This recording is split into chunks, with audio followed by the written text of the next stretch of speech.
De volta com o Rango Guru, dessa vez com uma receita muito fácil de fazer, muito bacana, conhecida como biscoito real, biscoito suíço, biscoito amanteigado, aquele biscoito que vem na lata, cada um conhece com um nome, e que pode virar também aquela gravatinha de goiabada. Acompanhe aí. O que você quer saber? Entender o que você quer saber? Pergunte pro canguru. Pergunte. Quer saber? Pergunte para o canguru.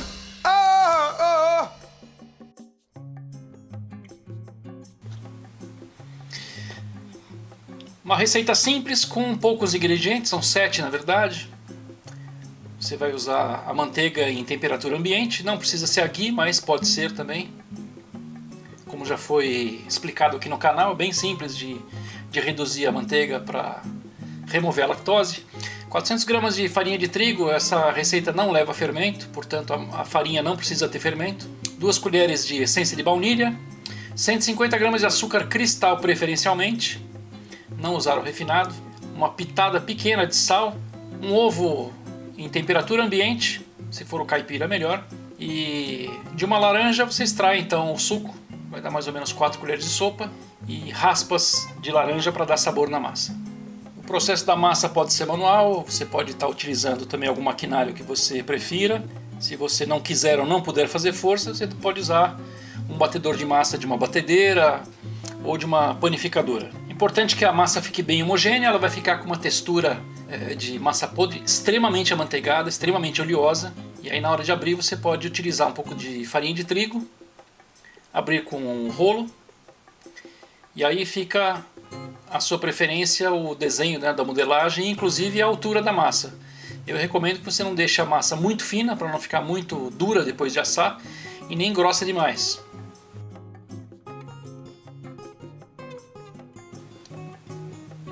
Quando você remover a primeira fornada, você pode reutilizar o papel manteiga. Não tem necessidade de untar a forma com óleo ou com manteiga, com farinha de trigo, né? Porque já tem bastante farinha na massa.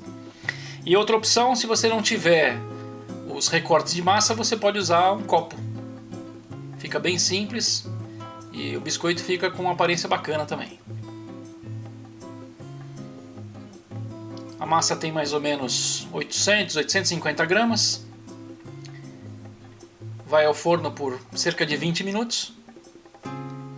E aí uma opção que você tem também de transformar o biscoito amanteigado naquelas gravatinhas de goiabada.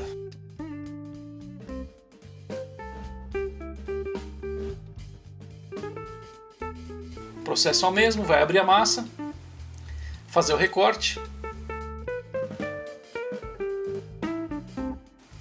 E aí fazer o fechamento pelo meio da massa, com a goiabada muito fácil de trabalhar, essa massa não gruda, ela fica bem solta, muito boa de modelar. E no caso da gravatinha com goiabada ou algum recheio que você vai utilizar, o tempo de forno vai aumentar. Vai ser cerca de 30 minutos e o rendimento aí das goiabinhas dá cerca de 50 biscoitos. E quando você vê que a massa começa a durar, você pode desligar o forno e deixar mais alguns minutos ali para secar um pouco mais a massa, o resultado vai ser bem interessante. Essa foi uma das receitas muito pedidas aqui no canal, demorou um pouquinho para sair, mas está aí, espero que vocês aproveitem para um café ou para um chá da tarde, reunir os amigos. Se você tiver alguma sugestão, tiver alguma dúvida, deixa aqui nos comentários e a gente vai ter o maior prazer em atender você, tá ok? Até a próxima!